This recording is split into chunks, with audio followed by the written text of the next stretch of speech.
My admiration and respect for the good Reverend Dr. Martin Luther King Jr. is as strong today as it was any other day, as we honor him on his day of remembrance and celebration. Dr. King lived in a time where racism and segregation was a way of life, but he refused to let that be the norm.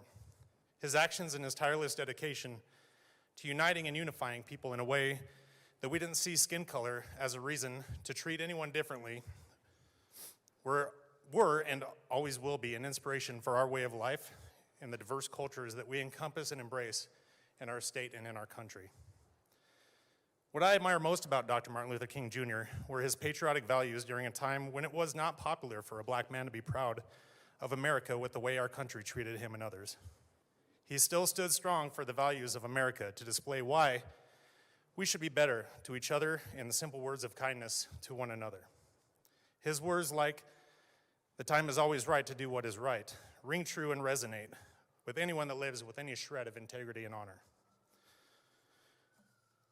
We here as lawmakers need to see how laws can impact those that we are elected to protect.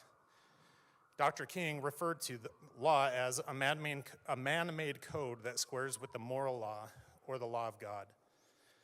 Instead of weaponizing the words of Dr. King, we all as Americans need to remember that his words were blatantly spoken and written to bring unity without any prejudice of skin color or any perceived privilege or oppression of any race, creed, color, sex, political affiliation, or religion.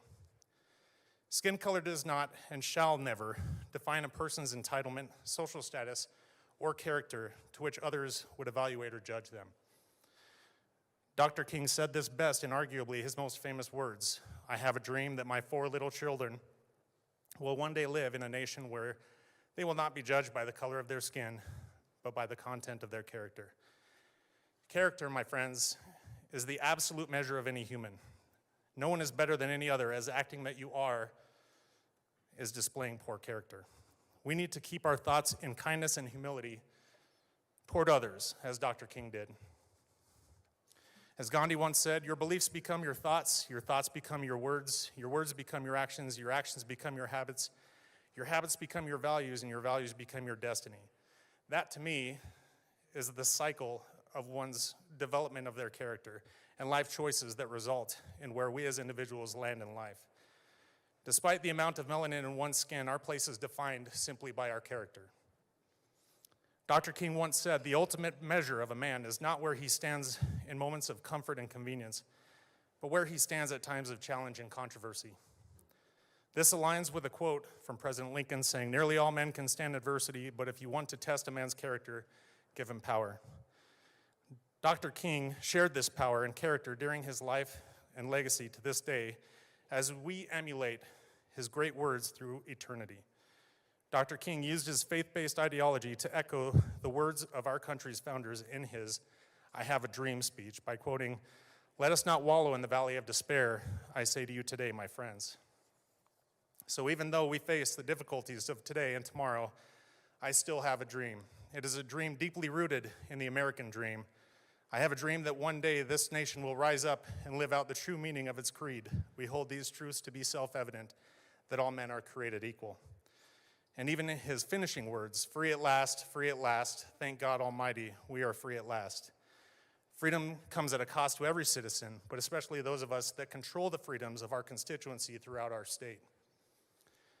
Dr. King was one that stood for working for your freedom and respect, saying, "Change does not roll in on the wheels of inevitability, but comes through continuous struggle. And so we must straighten our backs and work for our freedom. A man cannot ride you unless your back is bent. We must stand together to stand tall for our constituents with bent backs, no matter their skin color or social status. Everyone has their struggles and fears that we're all in here elected to listen to them and protect them from us, the government. We cannot ruin the legacy of Dr. King, but instead guard his legacy with fighting the divisive words and actions of a few. Like President Lincoln, Dr. King believed that the best way to destroy your enemies is to make them your friends. We must all unite, regardless of Republican, Democrat, sex, religion, ethnicity, race, creed, or anything. We must stand together, shoulder to shoulder, and bring back and further commemorate the values of Dr. Martin Luther King Jr. I challenge all of my colleagues on either side of the aisle to be kind and remember why we are here with the wise words of kindness to one another by the great Dr. Martin Luther King. There will always be evil and hateful people from all skin colors and walks of life.